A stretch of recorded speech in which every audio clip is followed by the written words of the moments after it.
스마트한 생각들이란 책을 쓴 저자는 성공한 사람들이 행복할까? 행복한 사람이 성공할까? 라고 하는 질문을 던지면서 행복한 사람이 성공할 확률이 높더랍니다. 행복하니까 감사하는 것이 아니라 감사를 하니까 마음과 삶이 행복해지더라는 거예요. 그렇습니다. 가장 행복한 사람은 가장 많이 소유한 사람이 아니라 감사를 깨닫고 감사를 느끼고 또 감사를 말하는 사람이라고 합니다. 여러분은 오늘도 좋은 환경이 내게 다가오기를 기다리지 말고 오늘 나에게 주어진 환경에서 감사를 찾는 그런 신앙이 되기를 축복합니다. 원망이나 불평은요, 길거리 돌멩이 같아요. 원치 않아도 자꾸 눈엔 잘 보입니다. 그러나 감사는 땅에 묻힌 보배처럼 여러분이 자꾸 캐내고 찾아내지 않으면 그 감사의 보화는 눈에 보이지 않는 거예요.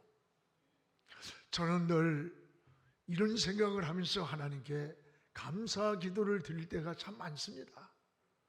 인생을 무에서 출발한다면 모두가 감사를 느껴져요.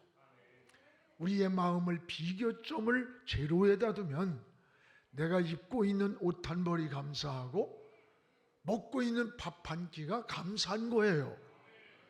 병원에 가보세요. 수많은 그 환자 속에 살아있는 것이 기적같이 느껴질 때가 있습니다. 어떤 이는 코에 호수를 끼고 신음을 하면서 생명을 연명하고 있고, 어떤 이는 시한부의 인생을 살면서 그 고통하는 그들을 위해서 기도를 해주고 나오는 내 자신의 모습이 신기하게 느껴질 때가 있습니다. 죽은 사람에 비하면 지금 내가 살아있다는 한 가지만으로도 밤새도록 감사를 고백해도 모자라는 거예요. 그래서 다윗은 시편 50편 23절에 감사로 제사를 드린 자가 하나님을 영화롭게 한다라고 했습니다. 사도 바울도 범사에 감사하라고 했습니다. 감사는 우리 마음의 기쁨과 평안과 행복이 찾아오게 만들어줘요. 여러분, 올해도 벌써 그토록 무덥고 무더니도 덥던 올해의 여름이었는데 벌써 가을의 문턱에 날이 추워져요. 결산의 추수감사절을 맞이합니다. 여러분, 살아온 한 해를 감사로 결산하며 드리는 게 추수감사절이에요. 우리 교회는 11월 첫 주에 감사절을 드립니다. 은혜의 회복이 뭡니까? 은혜의 회복은 감사를 회복하는 것입니다. 오늘 말씀에 다윗은 여호와께서 내게 주신 은혜를 무엇으로 보답할까? 내가 무엇을 받을까가 아니라 내가 받은 은혜를 무엇으로 보답을 할까라는 말씀을 묵상할 때마다 저는 큰 감동을 받습니다. 무엇보다 다윗은 하나님의 은혜를 보답하고자 하는 이 감사의 고백을 볼 수가 있습니다. 오늘 본문 12절을 우리 함께 읽겠습니다. 내게 주신 모든 은혜를 내가 여호와께 무엇으로 보답할까? 내게 주신 모든 은혜를 깨달은 다윗은 내가 무엇으로 하나님의 은혜를 보답할까를 찾았어요. 은혜를 깨달은 사람은 모든 것이 감사가 됩니다. 예수 믿고 구원받은 것이 감사하고, 오늘 예배드리고 있는 이 시간이 감사하고, 살아서 호흡하고 있는 것이 감사한 것입니다. 다윗은 사망의 음침한 골짜기를 지나면서도 하나님이 나와 함께 하셨음을 깨닫고 하나님께서 나에게 주신 이 은혜를 내가 무엇을 가지고 보답을 할까? 라는 고백을 합니다. 그러면서 14절에 구원의 잔을 들고 하나님의 이름을 부르리라고 했습니다. 그렇습니다. 은혜를 보답하고 싶은 그 다윗의 감사의 고백의 시입니다. 여러분, 자녀의 효도가 뭡니까? 부모의 은혜를 깨닫고 감사하며 보답하고자 하는 마음이 그게 효도예요. 지난번에 다 큰 자식인데 연세가 많은 부모한테 막 덤벼들면서 성질을 내면서 나에게 물려준 유산이 뭐가 있느냐? 나에게 유학을 보내줬느냐? 아니, 유학 간 사람이 몇 명이나 되겠어? 집을 사줬느냐? 이러면서 부모를 그냥 노인네를 쥐잡듯 하면서 막 덤벼드는데, 그러면서 구박을 하는 걸 보고 참 마음이 굉장히 무거웠어요. 은혜를 모르는 자일수록 이런 모습이에요. 여러분, 부모님이 계시기에 내가 존재하는 것만으로도 우리 감사해야 되는 거예요. 그게 성숙한 자녀예요. 우리 신앙도 마찬가지입니다. 성숙한 신앙은 하나님의 은혜를 깨닫고 보답하며 살고자 하는 마음, 그게 성숙함이에요.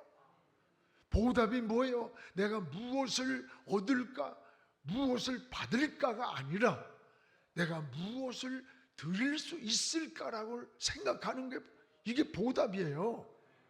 진정한 은혜를 아는 자는 받을 것이 아니라 드릴 것을 먼저 찾는 겁니다. 오늘 다윗이 그러했습니다. 내가 하나님께 받은 은혜를 무엇으로 보답할고 무엇으로 보답을 할까? 구원의 잔을 들고 하나님의 이름을 찬양하리라고 했어요. 그러면서 내가 하나님께 받은 은혜를 소원했던 지난날의 것을 갚겠노라는 고백을 합니다. 오늘 14절 본문에 여호와의 모든 백성 앞에서 나는 나의 소원을 하나님께 갚으리라 소원한 것을, 하나님의 은혜가 너무 감사해서 지난날 고백했던 소원들, 내가 너무 어렵고 힘들고 어찌할 바를 몰라서 하나님 나를 도와주면 내가 이렇게 살기를 원합니다, 이렇게 하겠습니다 하고 했던 하나님의 도움을 구하며 절구했던 그때의 마음의 소원들이 있습니다. 다윗은 이런 일들을 기억하면서 하나님의 은혜의 보답으로 소원한 것을 갚겠다고 하는 고백입니다. 여러분, 성경에 한나가 그러했습니다. 성경에 입다의 소원이 그러한 것입니다. 오늘 성경에 여러분, 다윗은 하나님께 약속한 소원을 드리겠다고 하는 고백인 거예요. 이것은 은혜 받은 자의 모습입니다. 오늘 사랑하는 여러분, 우리의 신앙을 다시 한번 돌아보시기 바랍니다. 여러분이 잘 아는 록펠러가 있습니다. 그 록펠러는 가난한 집에서 태어나서 세계적인 부자가 된 사람이에요. 그는 31살 때 100만 불의 순이익을億고 43살 내에 미국에서 제일 큰 회사를 소유했습니다. 그리고 10년 후에 백억만장자가 되어서 세계 제1의 부호가 되었습니다. 그런데 당시에 알로페시아라는 병에 걸렸습니다. 이 병은 머리카락이 다 빠지는 거예요. 그리고 눈썹이 다 빠지면서 온몸이 점점 말라 죽어가는 병입니다. 의사는 1년을 넘기기 어렵다는 진단을 내렸습니다. 록펠러는 어려울 때에 그토록 하나님께 소원했던 것이 생각이 났습니다. 그리고 그는 소원한 대로 하나님 앞에 기도를 하는 거예요. 록펠러는 어렸을 때 하나님께 소원했던 것을 생각하고 그날 밤에 자신의 삶을 드리기로 눈물로 제 헌신하는 기도를 드리는 거예요. 그리고 소원한 대로 그런 일생 동안에 4,928개의 교회를 지었습니다. 그리고 그가 세운 명문대학이 24개 대학입니다. 여러분, 콜롬비아 대학 같은 아이비리그 명문대학이 그게 록펠러가 세운 학교예요. 그는 의사의 진단과는 상관없이 98세까지 건강하게 살다가 하나님의 나라에 갔습니다. 여러분, 오늘 우리의 신앙을 돌아보세요. 엄청난 부를 누리면서도 겸손했고, 신앙이 믿음이 변질되지 않고 끝까지 믿음을 지켰습니다. 그 까닭은 어머니가 물려준 신앙의 유산이라고 고백을 합니다. 그는 말년에 어머니를 기념해서 저 뉴욕 맨하탄 허드슨 강변에 리버사이드 처치라고 하는 저 강변교회를 지었던 거죠. 엄청난. 저 교회는 22층의 높이입니다. 지금도 22층의 종탑에서는 난 12시가 되면 저기서 종이 울려요. 그리고 전에 제가 그 교회에서 예배를 드린 적이 있습니다. 그 예배 때 차혜정이라고 하는 한국 사람이 오르간을 연주하고 있었어요. 이 성전에 봉헌식을 하던 날 기자가 록펠러에게 인터뷰를 했습니다.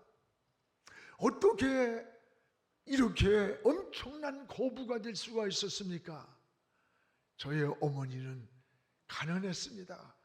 그러나 어려서부터 신앙으로 살도록 나를 소원했고 또 신앙을 유산으로 주셨습니다. 나는 그것을 지켰습니다. 제가 8살 때 교회를 어머니와 함께 가는데 20센트를 손에 쥐면서 그때부터 철저하게 3가지를 교육했습니다. 11조는 하나님의 것이다. 내가 쓰지 말고 반드시 하나님께 드려라. 또 하나는 너는 언제나 앞자리에 앉아서 예배를 드리며 주일을 거룩하게 성수하라. 그 다음에는 목사님의 말씀에 철저히 순종하라. 네 인격이 성숙해진다. 이 3가지를 유언으로 남겼다는 거예요.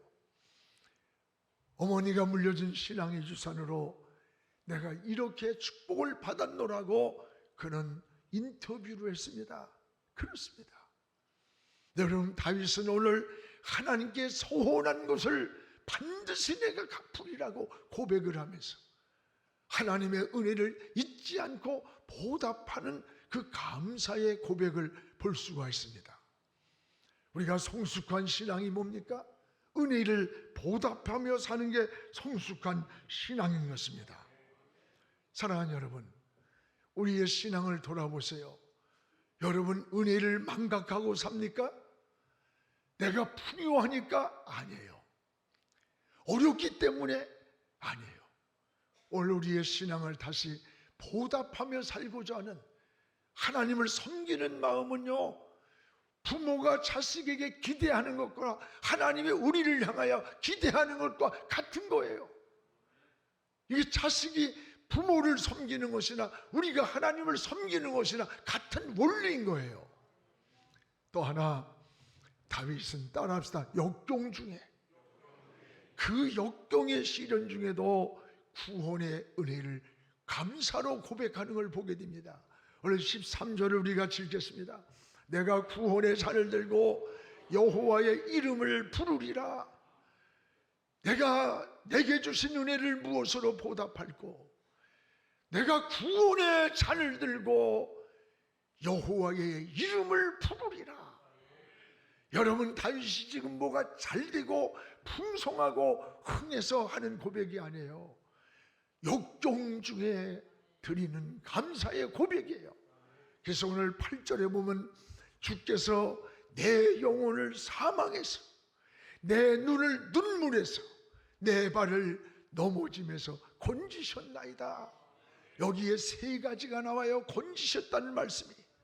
이 건지셨다는 말은 뭐예요? 내가 도저히 일어날 수 없을 때, 내가 빠져서 살아날 수 없을 때, 자기 힘으로 해결할 수 없는 환경에서 하나님이 나를 끌어내어 구원해 줬다는 고백이에요. 사망에서 건져주시고, 눈물의 골짜기에서 건져주시고, 넘어질 때에 나를 건져주신 분이 누구냐? 하나님이라고 하는 고백입니다. 그렇습니다. 다윗이 드린 감사는 좋은 환경이 아니에요. 뭐가 잘 됐기 때문에 그런 환경에서의 감사가 아니에요.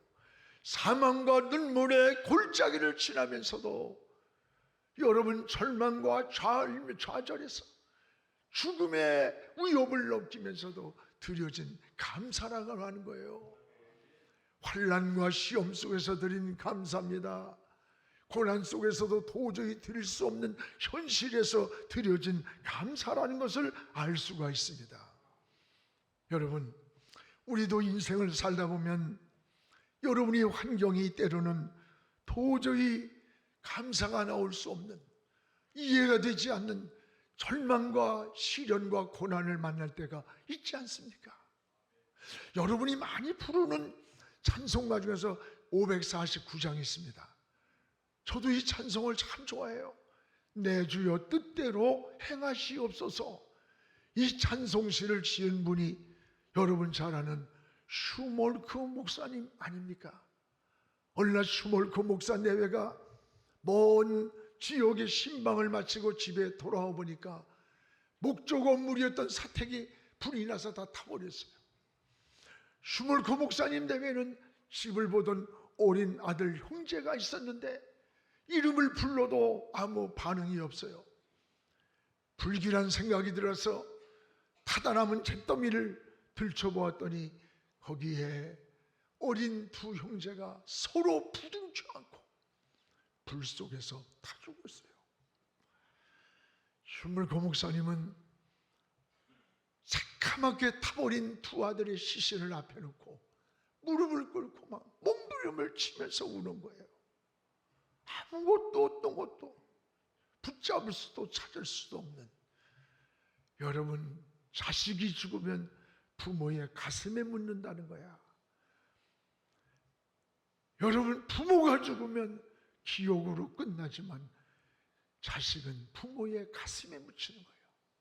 그때에 몸부림을 치며 울고 있는데 희미하게 십자가에 달리신 예수님의 그 고난의 모습이 보이면서 주님의 피가 흐르는 거예요. 그러면서 내가 너를 위해서 이렇게 죽었단다.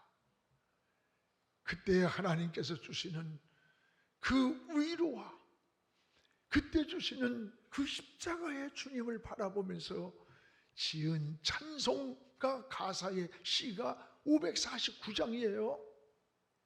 내 주여 뜻대로 행하시옵소서. 온 몸과 영혼을 다 주께 드리니 이 세상 고락간 주인도 하시고 날 주관하셔서 뜻대로 하소서. 내 주여 뜻대로 행하시옵소서. 큰 근심 중에도 낙심케 하소서.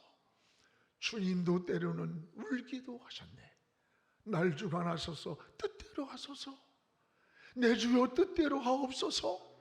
내 모든 일들을 다 주께 맡기고 저 천성을 향하여 고요히 가니니 살든지 죽든지 뜻대로 하소서. 자기 자식의 시신 앞에서 떠올랐던 그 시를 쓴 거예요.